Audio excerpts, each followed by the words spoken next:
बेटा देखो, कुछ भी करना पर कभी भी लोन मत लेना। लोन लेने से सिर्फ तुम्हारी टेंशन ही बढ़ेगी और ये भरते भरते ही तुम्हारी आधी जिंदगी निकल जाएगी। ध्यान रखना, कर्ज बहुत बुरी चीज है और ये लोगों को हमेशा गरीब ही बनाकर रखती है। इस तरह की बातें आपने कई बार सुनी होंगी और काफी हद तक ये बातें सेंस भी बनाती हैं। बट आज जब मैं इस चीज की आपको एक दूसरी साइड भी दिखाऊंगा तो शायद आप भी ये सोचने पर मजबूर हो जाओ कि यार हमने पहले क्यों नहीं समझी ये बातें। देखो, इंडिया के अंदर ही नहीं, इस दुनिया में आप कहीं भी देख लो, अमीर लोग के अमीर बनने का सफर लोन से ही शुरू होता है। फिर चाहे वो सैम वॉल्टमैन हो, हावर्ड चर्च हो या फिर अपने धीरू भाई अंबानी साहब हो, सभी ने अपने बिजनेस की शुरुआत पैसे उधार लेकर ही की थी। अगर हम ज्यादा पीछे ना भी जाएं तो ऐसे और भी कई एग्जाम्पल्स हैं जिन्होंने लोन लेकर अपना काम शुरू किया और वो अमीर बन गए। दिव्यांग तुरखिया, शायद आपने ये नाम पहले कभी ना सुना हो, लेकिन ये इंडिया के एक यंगेस्ट सेल्फ मेड बिलियनर हैं। 36 की एज में ही इन्होंने अपनी 2 टेक कंपनीज को बेचकर $900 मिलियन कमाए और यकीन मानना, इसे उन्होंने अपने पिता से $500 का लोन लेकर शुरू किया था। दुनिया की सबसे famous book rich dad poor dad में लोन को कई बार हाईलाइट किया गया है, जिसमें वो बताते हैं कि लोन 2 तरह का होता है, एक गुड लोन और एक बैड लोन। बैड लोन वो होता है जब आप लोन लेते हैं अपनी कोई इच्छा पूरी करने के लिए, लाइक कोई मोबाइल, कोई बाइक, कोई कार या फिर कोई और लग्जरी आइटम।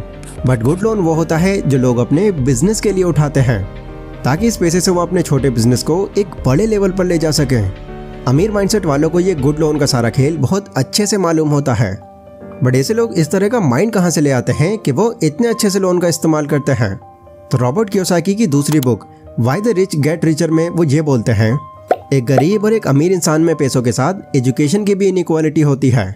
आम लोगों के पास डिग्री तो होती है लेकिन कोई फाइनेंशियल एजुकेशन नहीं होती, लेकिन वहीं अमीर लोग के पास भले ही कोई डिग्री ना हो लेकिन फाइनेंशियल नॉलेज उनके माइंड में भरी पड़ी रहती है और यही चीज़ उनका बिजनेस ग्रो करने और अमीर बनने में उनकी मदद करती है।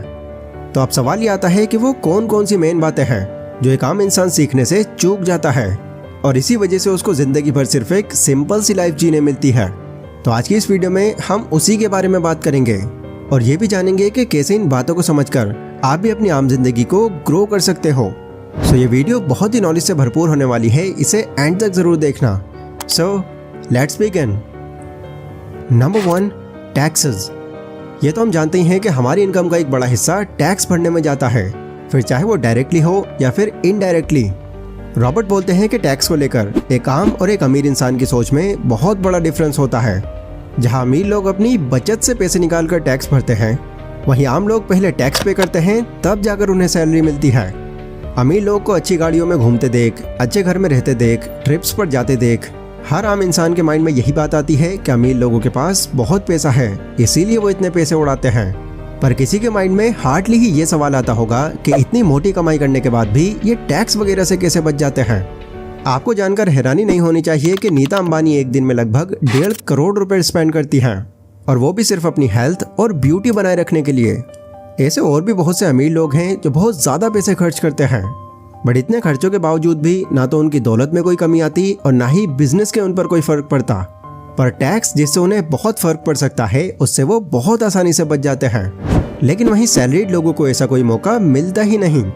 ना तो उन्हें टैक्स में ज़्यादा कोई डिस्काउंट मिलता और ना ही टैक्स कम करने का मौका मिलता। इनफैक्ट बहुत से अमीर लोगों ने ये बात खुद एक्सेप्ट की है कि ज़रूरत ना होने पर भी उन्होंने कई खर्चे किए हैं ताकि उनके खर्चों को दिखाकर उनका सीए उनके ये बिजनेस का खर्चा बता सके।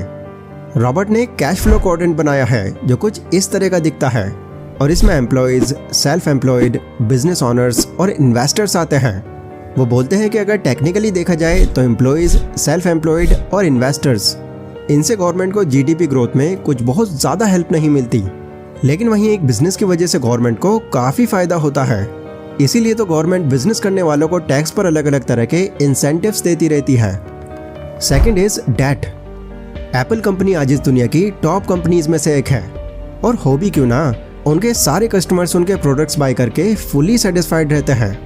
पर क्या आपको पता है कि इतनी बड़ी कंपनी के जब शुरुआती दिन चल रहे थे तो उस टाइम स्टीव जॉब्स और स्टीव वॉजनिक को द बाइट शॉप से 100 कंप्यूटर बनाने का एक कॉन्ट्रैक्ट मिला था।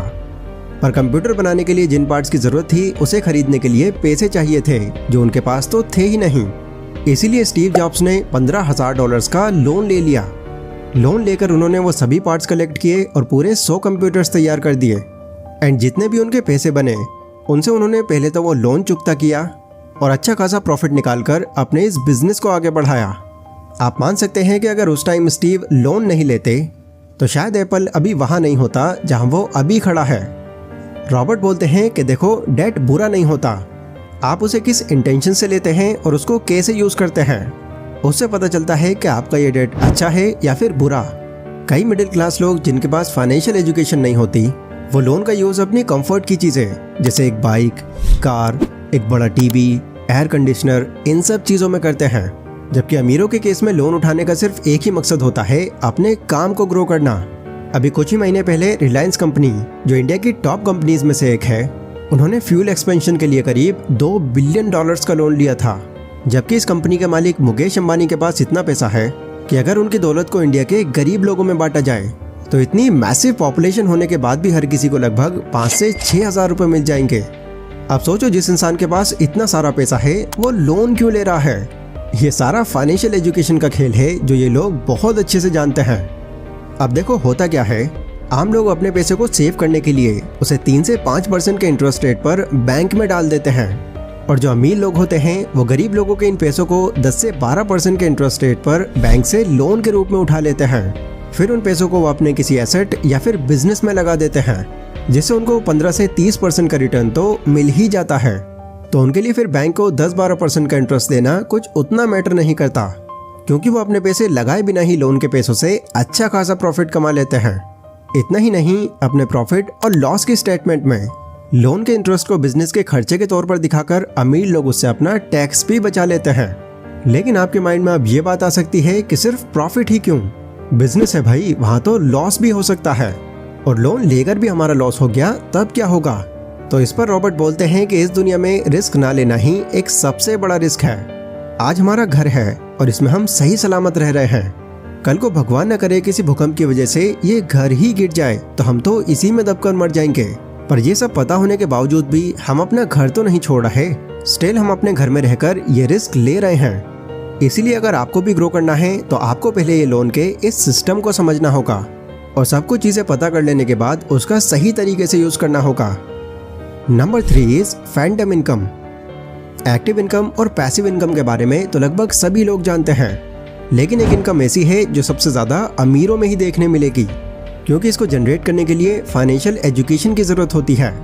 रॉबर्ट ने अपनी बुक में इस इनकम को फैंटम इनकम का नाम दिया है, जिसे इनविजिबल इनकम भी कहते हैं। एक मिडिल क्लास आदमी यही सोचता है कि अमीर लोग भी उनकी तरह काम करके पैसे कमाते हैं या अलग अलग जगहों से मेहनत करके पैसिव इनकम जनरेट करते हैं, लेकिन अमीर लोग इन दोनों ही तरीकों से ज़्यादा फैंटम इनकम से कमाई करते हैं। इसीलिए बाकी लोग के कंपैरिजन में ये ज़्यादा अमीर निकल जाते हैं। ये फैंटम इनकम क्या है, इसको अगर मैं आपको एग्जाम्पल देकर बताऊं तो मान लो रोहन नाम का एक लड़का है जो एक मिडिल क्लास फैमिली से है। उसकी बहुत इच्छा है कि वो अपना एक घर खरीदे, तो घर खरीदने के लिए वो प्राइस की 50% डाउन पेमेंट अपनी उस सैलरी से करता है जिसमें उसका पहले से ही टैक्स डिडक्ट हो चुका है। लेकिन वहीं संजू है जो एक अमीर बैकग्राउंड से है, उसे भी एक घर खरीदना है, तो संजू घर खरीदने के लिए अपने पैसे यूज़ नहीं करता, बल्कि वो बैंक से घर के लिए लोन लेता है और फिर उससे वो घर खरीदता है। बैंक से लोन लेने की वजह से इस ट्रांजैक्शन में संजू का पूरा टैक्स सेव हो जाता है। तो यहाँ जो पैसे टैक्स में सेव हुए वही फैंटम इनकम है।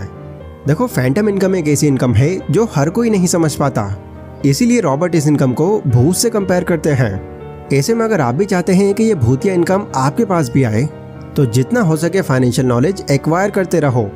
सो आई होप ये जितनी भी इन्फॉर्मेशन मैंने आज आपको दी है ये आपके आगे तक बहुत काम आएगी। अब देखो, ये दुनिया काफ़ी तेज़ी से ग्रो कर रही है और इसका इम्पैक्ट इंडिया में भी पड़ रहा है।